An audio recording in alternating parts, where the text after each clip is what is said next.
दोस्तों, क्यूबिट्स बहुत ही डेलिकेट होते हैं। थोड़ी सी भी थर्मल नॉइज या झटका लगा या कोई भी डिस्टरबेंस हुआ तो वो बिखर जाते हैं, वो डिस्टर्ब हो जाते हैं, उनके अंदर की इंफॉर्मेशन हो जाती है। इसी पर्टिकुलर प्रॉपर्टी को इम्प्रूव करने के लिए माइक्रोसॉफ्ट ने टोपोलॉजिकल क्यूबिट्स के ऊपर अपनी रिसर्च चालू करी और तकरीबन 20 साल बाद अब उनने अनाउंस किया है कि उनने टोपोलॉजिकल क्यूबिट्स बना ली है और उनकी महोराना वन चिप के ऊपर 8 ऐसे क्यूबिट्स वो बना चुके हैं, उसकी परफॉर्मेंस को इवेल्युएट कर चुके हैं।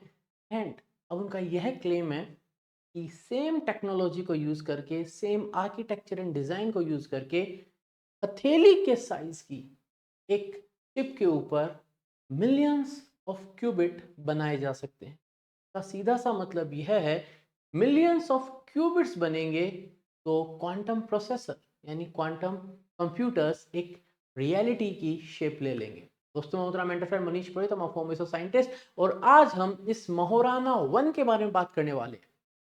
इसके लिए हमें fermions, bosons, Majorana fermions, particle, anti particle, topological qubits, topological arrangement, काफी कुछ सुनना, सीखना, समझना पड़ेगा।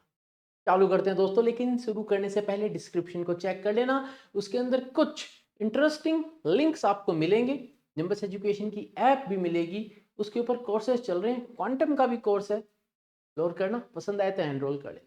दोस्तों, हम चलते हैं काफी समय में पीछे।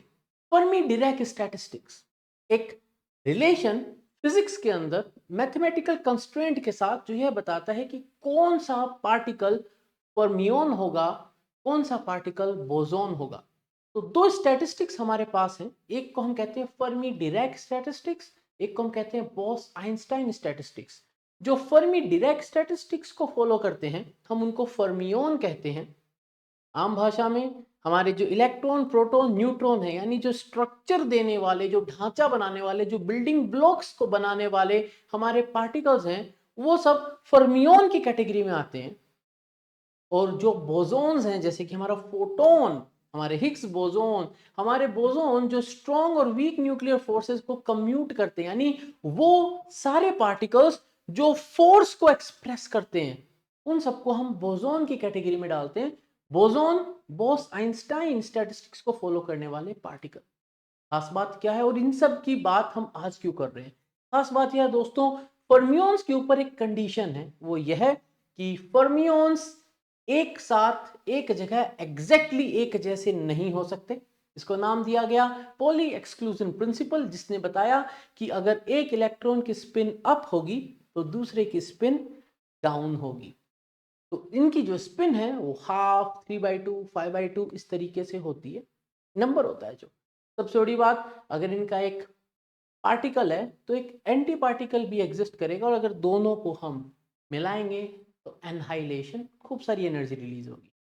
एक और खास बात, हम फर्मियोन्स को अगर स्वैप कर देंगे, यानी अगर ये एक इलेक्ट्रॉन है और ये भी एक इलेक्ट्रॉन है, और अब हम इनको स्वैप कर देंगे, तो इनका जो फेज रिलेशन है वो -1 है। मतलब फर्मियोन्स जो हैं आप उनको स्वैप नहीं कर सकते, आप उनके अरेंजमेंट को नहीं डिस्टर्ब कर सकते। अगर एक अप और दूसरा डाउन है तो इसको इधर लाके अप करोगे तो इसको डाउन करना पड़ेगा, सीधी बात। अब हम बात करें अगर बोसोन्स की, तो बोसोन्स ऐसा कुछ भी रूल फॉलो नहीं करते, आप सबको इकट्ठा कर सकते हो। और जब बोसोन्स को इकट्ठा करा जाता है तो हमें लेजर मिलती है। खूब सारे फोटॉन्स को इकट्ठा कर दिया, हमें मिली लेजर। बोसोन्स के ऊपर ऐसी कोई कंडीशन नहीं है कि खूब सारे बोसोन्स एक साथ एक जगह नहीं हो सकते। बोसोन्स फोर्स को कम्यूट करते हैं, यानी अगर आप कोई भी फोर्स फील कर रहे हैं तो वो बोसोन के थ्रू है। अब आप बोलेंगे ग्रेविटी का, तो माना जाता है कि कभी ना कभी देर सवेर हमें ग्रेविटी को कैरी करने वाला जो बोसोन है, जिसको ग्रेविटॉन कह रहे हैं, वो भी मिल जाएगा अगर ग्रेविटी एक क्वांटम से रिलेटेड फील्ड है तो। क्योंकि ग्रेविटी क्लासिकल हो जाती है और क्लासिकल के अंदर फिर ये सब चीजें काम नहीं करती, ये सब क्वांटम पार्टिकल्स हैं दोस्तों। अब 1937 में महोराना नाम के एक फिजिसिस्ट ने बोला कि हाइपोथेटिकली एक ऐसी सिचुएशन आ सकती है जहां पर स्पेसिफिक अरेंजमेंट हम करें अगर एटम्स का, परफेक्ट, शानदार, और कंडीशंस को भी परफेक्ट रखें तो देयर इज अ पॉसिबिलिटी कि इलेक्ट्रॉन्स क्लस्टर हो जाएं और इमर्जेंट प्रॉपर्टीज वहां पर दिखाई जाए। इमर्जेंट प्रॉपर्टीज मतलब उस सिचुएशन के चलते कुछ प्रॉपर्टीज इमर्ज हो, वो जो क्लस्टर बने, ग्रुप बने इलेक्ट्रॉन्स का, वो इस तरीके से बिहेव करें कि वो खुद एक पार्टिकल के जैसी फीलिंग दे। हम उनको बोलते हैं क्वासी पार्टिकल्स। वो जो क्वासी पार्टिकल्स हैं उनको नाम दे दिया गया महोराना फर्मियोन्स। फर्मियोन्स क्यों? क्योंकि वो इलेक्ट्रॉन्स के क्लस्टर से हैं। महोराना क्यों? क्योंकि महोराना साहब ने प्रपोज किया। खास बात, ये जो महोराना फर्मियोन्स हैं ये खुद ही के एंटी पार्टिकल होते हैं, यानी पार्टिकल और एंटी पार्टिकल ऑफ महोराना फर्मियोन्स को आमने सामने रखोगे कुछ भी नहीं होगा। अब सवाल फिर से आता है, तो इसका क्यूबिट से क्या लेना देना? तो महोराना वर्ड जो है वो यहां से आया है दोस्तों, क्योंकि महोराना 1 जो क्वांटम की चिप बनाई है माइक्रोसॉफ्ट ने, उसके अंदर वो महोराना क्वासी पार्टिकल्स की मदद ले रहे हैं स्टेबिलिटी को बढ़ाने के लिए। क्यूबिट्स थोड़ी सी भी नॉइज, चीखने चिल्लाने वाली नहीं, noise in the sense disturbing energy, वो किसी भी सोर्स से आए, टेम्परेचर के बढ़ने से आए या रेडिएशन से आए, कुछ भी हो सकता है, उस डिस्टर्बिंग एनर्जी से क्यूबिट्स इंफॉर्मेशन को खो देते हैं। अगर हमें एक सेंसिबल सेटअप बनाना है क्वांटम कंप्यूटर्स का, तो हमारे को क्यूबिट्स के अंदर जो एरर आते हैं इनको कंट्रोल करना होगा। हम बात करें अगर कॉम्पिटिटर्स की, माइक्रोसॉफ्ट के यानी गूगल, आईबीएम, इन सब की बात करें, तो ये जिस टेक्नोलॉजी पे काम कर रहे हैं वहां पर एरर करेक्शन का जो प्रोसेस है, जो एल्गोरिदम है, उसके लिए जितने क्यूबिट काम के हैं उससे ज्यादा क्यूबिट की रिक्वायरमेंट पड़ जाती है एल्गोरिदम को इंप्लीमेंट करके एरर्स को कंट्रोल करने के लिए। तो माइक्रोसॉफ्ट ने सोचा क्यों न हम कुछ अलग तिकड़म बिठाएं, क्यूबिट तो बनाना ही है, साथ में उसको स्टेबिलिटी भी दें। इनने नाम दिया इसको टोपोलॉजिकल क्यूबिट्स, और एक मटेरियल बोला है भी, टोपो कंडक्टर बोला है। क्या है ये टोपोलॉजिकल क्यूबिट्स और किस तरीके से बनाया? दोस्तों, टोपोलॉजी या टोपोलॉजिकल हम जो वर्ड यूज कर रहे हैं इसका सीधा लेना देना मैथमेटिक्स से है। हम अगर एक रिबन को लेते हैं और उसको एक स्ट्रिप के, रिबन के स्ट्रिप को कंबाइन करते दोनों एंड्स को, एक सिंपल हमारे को रिबन का एक सर्कल मिल जाएगा। मोबियस स्ट्रिप की बात करें तो वो भी एक रिबन की स्ट्रिप है लेकिन उसको घुमा के कनेक्ट कर दिया है। तो डिफरेंस क्या है? दोनों की टोपोलॉजी अलग अलग है। समझाता हूं कैसे। जब हम एक सिंपल रिबन के स्ट्रिप को लेते हैं तो एक उसका अंदर का पार्ट है और एक उसका बाहर का पार्ट है, लेकिन मोबियस स्ट्रिप में एक ही रिबन को घुमा के ऐसे कनेक्ट किया गया है कि जो इनर साइड है, आप उस पर चलते जाएंगे चलते जाएंगे चलते जाएंगे, यू विल फाइंड कि आप तो बाहर की साइड चल रहे हैं। फिर उस पर चलते जाएंगे चलते जाएंगे चलते जाएंगे तो आपको लगेगा अरे आप तो अंदर की साइड चल रहे हैं। यानी इफेक्टिवली उसकी एक ही साइड है, वही अंदर की साइड है, वही बाहर की साइड है, यानी इन दोनों की टोपोलॉजी अलग अलग है। एक और एग्जांपल लेते हैं। मान लो मेरे पास एक कप है, उस कप को मैं सामने से देखता हूं तो सॉलिड पार्ट है एंड देन कप को पकड़ने वाला हैंडल है और बीच में छेद है। अब मैं कप को हटा देता हूं और हाथ में डोनट को पकड़ लेता हूं, जो डोनट है उसके भी बीच में छेद है। तो टोपोलॉजिकली कप और डोनट सेम है, सेम नहीं है लेकिन टोपोलॉजिकली सेम है। अब कप को आप हिलाओ डुलाओ उछालो कैच कर लो, गिरने मत दो। डोनट को उछालो कैच कर लो, इस हाथ से इस हाथ में ले आओ, रख दो, सामने रख दो, टोपोलॉजी चेंज नहीं हो रही। इसका मतलब टोपोलॉजी एक तरीके से हमें एक स्टेबिलिटी देती है। अब इसी को हम ले जाते हैं क्यूबिट पे। मैंने क्यूबिट बनाया, उसके अंदर इंफॉर्मेशन को स्टोर कर दिया, लेकिन इंफॉर्मेशन जो स्टोर हुई है वो टोपोलॉजी में स्टोर हुई है और उसके ऊपर फर्क नहीं पड़ेगा डिस्टरबेंसेस का। तो सवाल ये आता है ये करा कैसे? तो माइक्रोसॉफ्ट ने क्या करा, उनने एक सेमीकंडक्टर लिया और एक सुपर कंडक्टर लिया और बहुत ही मेटिकुलसली उनकी लेयर्स बनाई। अरेंजमेंट परफेक्ट, कोई डिफेक्ट नहीं, at the level of atoms कोई डिफेक्ट नहीं। बना ली भाई लेयर्स। अब क्या करा, बहुत पतली नैनो वायर्स, यानी नैनोमीटर की स्केल में नैनो वायर्स बनाए गए एच शेप के। अब उन नैनो वायर्स को जब कंट्रोल तरीके से energy in the form of voltage दी जाए एंड मैग्नेटिक फील्ड के अंदर उनको रखा जाए, जिससे कि बाहर का कोई भी नॉइज उसको डिस्टर्ब ना कर सके। एक तरीके से एक स्फीयर बना दिया जाए उसके चारों तरफ शील्ड, एंड टेम्परेचर कर दिया जाए मिली Kelvin's, very close to zero. वहां पर कुछ ऐसा होता है कि जो इलेक्ट्रॉन्स हैं वो फर्मियोन से महाराना फर्मियोन्स बन जाते हैं, यानी महाराना क्वासी पार्टिकल्स बन जाते हैं, क्लस्टरिंग हो जाती है, and they start behaving like Majorana particles. वो जो महाराना क्वासी पार्टिकल्स हैं वो उस नैनो वायर के दोनों एंड पर एक बबल के जैसे आ जाते हैं, यानी वो बन जाते हैं वहां पर एक एक्चुअल शील्ड। लेकिन वो बचा किसको रही है वो शील्ड? तो ये जो हमने नैनो वायर्स लगाए, इन नैनो वायर्स के दोनों साइड होते हैं क्वांटम गेट्स।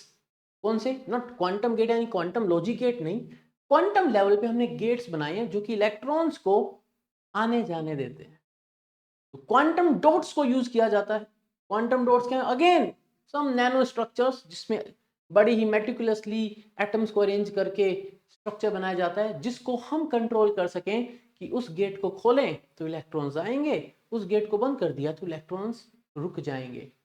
जब हम इलेक्ट्रॉन्स को फ्लो करने देते हैं, वो इलेक्ट्रॉन्स उस नैनो वायर के ऊपर फ्लो करते हैं, देन हम गेट्स को बंद कर देते हैं। तो कुछ इलेक्ट्रॉन्स उन नैनो वायर के ऊपर, वो जो इलेक्ट्रॉन्स हैं अगर उनका काउंट ओड है, जैसे 3, 5, 9 या फिर 100 करोड़ 1, तो वो एक पर्टिकुलर स्टेट काउंट होगी। लेकिन अगर इवन है 2, 4, 6, 8, 10 या फिर 100 करोड़ 2, वो एक स्टेट होगी। अब जब मैं नंबर्स बोल रहा हूं तो आप सोच रहे होंगे कि how are we going to count 100 crore 1 और 100 करोड़ 2 इलेक्ट्रॉन्स होंगे, काउंट कैसे किया जाएगा? इसके लिए क्वांटम डॉट्स को जब माइक्रोवेव के थ्रू हम पढ़ते हैं, उनके ऊपर माइक्रोवेव शाइन करके जब उनको पढ़ा जाता है, तो इवन या ओड पैरिटी ऑफ इलेक्ट्रॉन्स हमें रिवर्स इंफॉर्मेशन में मिलती है। यानी अब हमारे पास पूरा एक सेटअप है जहां पर हम इलेक्ट्रॉन्स को ट्रैप कर सकते हैं। ओड और इवन स्टेट को हम क्यूबिट की स्टेट में डिफाइन कर सकते हैं, हम उनको रीड कर सकते हैं। तो इस सब में टोपोलॉजी का क्या रोल है? टोपोलॉजी स्टेबिलिटी के लिए, टोपोलॉजी तरीके से मान लीजिए कि एनर्जी की दीवार बना दी गई है दोनों साइड में, जिसके बीच में वो इलेक्ट्रॉन्स को हमने ट्रैप किया है, और वो जो दीवार है वो दीवार आने वाली एनर्जी को रोकती है। यानी अगर कोई डिस्टरबेंस आ रहा है तो इस सेटअप के अंदर वो जो इलेक्ट्रॉन्स ट्रैप्ड हैं, जिनके थ्रू हमने स्टेट डिफाइन करी है, वो हम सस्टेन कर पाएंगे, और सस्टेन कर पाएंगे तो क्यूबिट अपने ऑपरेशंस कर पाएगा। अब सवाल ये आता है कि ये क्यूबिट कैसे ऑपरेशंस कर सकता है, क्या लिमिट है इन क्यूबिट्स की? अगर हम बात करें क्वांटम कंप्यूटर्स की दोस्तों, तो आप कोई भी ऐसी प्रॉब्लम उठाइए जो कि आज के वक्त इस दुनिया पे, इस धरती पे जितने भी सुपर कंप्यूटर्स हैं, तो उन सबको क्लस्टर करके उनको दे दी जाए, और अगर उनको एंड ऑफ द यूनिवर्स, मतलब इतनी टाइमलाइन लग जाए कि ब्रह्मांड एंड के पास पहुंच जाए, तब भी वो अगर उसको सोल्व नहीं कर पा रहे, ऐसी प्रॉब्लम्स को quantum computers with sufficient number of qubit solve कर सकता है। अगर मुझे पूरी धरती के वेदर पैटर्न को सिमुलेट करना है, मुझे कोई नया पार्टिकल, कोई नया स्ट्रक्चर डिफाइन करना है, क्वांटम कंप्यूटर्स कर सकते हैं। जितने ज्यादा वेरिएबल्स हैं, जैसे कि stock market predictions, quantum computers कर सकते हैं। आज की जो एनक्रिप्शन है, जो डेटा सिक्योरिटी है, उसको ब्रीच करना है, क्वांटम कंप्यूटर्स कर सकते हैं। And on the same line, quantum communication को आप तोड़ नहीं सकते, आप पकड़े जाएंगे। इसके ऊपर कभी और वीडियो करेंगे। लेकिन quantum computers are very powerful. वो क्लासिकल कंप्यूटर्स को इन सभी मेगा सेट्स को, जैसे कि पूरी धरती का जो सैटेलाइट डेटा हमें मिल रहा है उसको हमें एनालाइज करना है, कुछ पैटर्न हमें उसमें से निकालना है, we can do that with the help of quantum computers. Quantum computers एक बहुत बड़ी पावर है हमारे पास to analyse the data, to simulate different possibilities. जो अनक्यूरेबल डिजीजेस हैं उनके लिए अगर हमें कोई मेडिसिनल कॉम्बिनेशन को सिमुलेट करके देखना कि काम कर सकता है क्या, वी कैन डू दैट। अगर हमें कॉस्मोस के स्ट्रक्चर को जैसे ग्रेविटोन की रिसर्च है और हमें कोई मेगा कैलकुलेशंस करनी है, बड़ी बड़ी इक्वेशंस को सॉल्व करना है with different variables, keeping in mind we can do on quantum computers. और ये सब कब पॉसिबल होगा? जब हमारे पास fault tolerant, error corrected quantum chips होंगी और उनके ऊपर होंगे हमारे पास रोबस्ट क्यूबिट्स। तो दोस्तों, अगर वीडियो पसंद आए तो लाइक शेयर सब्सक्राइब जरूर से कर लेना, बेल आइकन जरूर से दबा देना। मिलेंगे अगले वीडियो में, डिस्क्रिप्शन चेक कर लेना जरूर से। अगले वीडियो में मिलते हैं दोस्तों, तब तक के लिए जय हिंद।